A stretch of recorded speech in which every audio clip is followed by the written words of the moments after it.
So we've had some further conversations with different stakeholders, and finally today I had a great conversation by calling the CRA directly just to get my final question confirmed to a point where I was comfortable that the information I had is how we'll be moving forward with our clients. This is not advice. I cannot guarantee you with any of the programs that the government has put out since COVID begun, that things are going to stay as we're filing them right now. I have a recording of the conversation I had with the CRA agent, so if it ever comes back to an audit, I'll be like, okay, this is where I verified the information.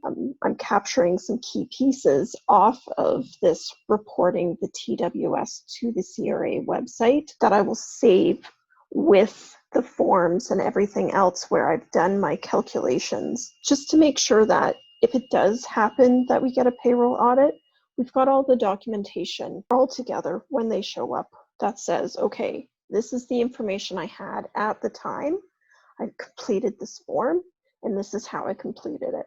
That way, if they do make any changes, I would assume that we could argue that there shouldn't be any penalties, and we just pay the difference. Hopefully, the information that I've received so far is correct. I seem to be getting the same answer, so I feel confident moving forward. But you need to do what's right for you, and know that if you're not our client, we're not providing you with advice because our insurance is not going to cover us. So you do what's good for you based on the research that you have done. This is what I will be doing for my clients. So on this website, when I scroll down and I look at the TWS calculations in example 3, now this is if you want to receive a reduced percentage of the TWS, but I'm assuming that the TWS calculations are going to be the same regardless, other than you might choose to not take the 10% that you're allowed.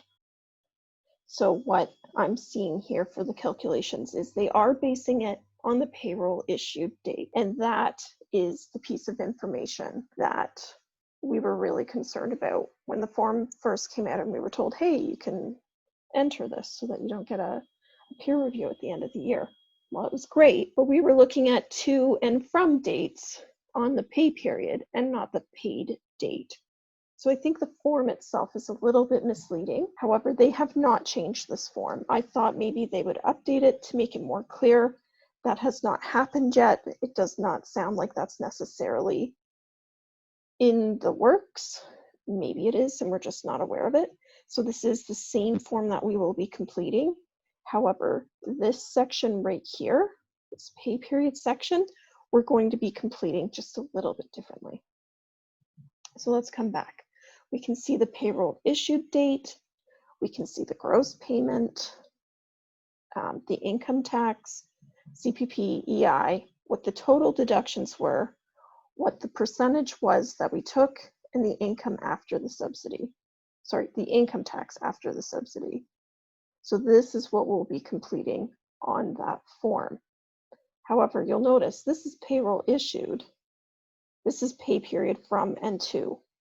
So after my conversation with the CRA agent and a few of my colleagues who I respect, have great education, and typically do a great job when submitting documentation, we are going to be using, instead of the pay period start date and the pay period end date, we are going to use the pay date, the date the employees were paid the funds, in the from and the to field. So for us, we're using a payroll processor. Payroll is direct deposited into our employees' bank accounts. So the from and the to date is the exact same date, and it's the date the payroll processor put the funds into their account.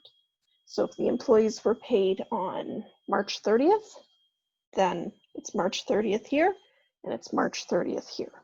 Seems a little weird, but I think it will be the easiest for any auditor to read and understand, okay, this is the day they were specifically paid on. And that is the conversation I had with the CRA. It is actually something she recommended before I even brought it up. So it's obviously known to them. And then we just fill out these other fields which is very clear based on our documentation we have from the payroll processor. So this is the update to my earlier video where I was saying, wait, hold off, this is not making sense. We now feel comfortable moving forward with this. One thing I will say is that we plan on putting some additional comments in here to highlight the fact that we are only including the payrolls within this eligible time frame, and that to further highlight and clarify the fact that those payrolls do fall within those dates, we've just used the date of the payroll direct deposit for the employees. And then I will be comfortable doing this attestation. So I hope this has helped you feel more comfortable in filling out this form. It is a great option. By filling out this form, you're giving the information to the CRA now instead of them sending you a peer review where you have to go through the process of filling out a lot of extra information and explaining why there's a difference. So this has them putting in the difference before the end of the year. So when you file your T4s, you're not triggering extra paperwork in an already busy time. So by doing this now, you can do the work while it's slightly quieter and not as crazy, and not trigger that peer review later in the year.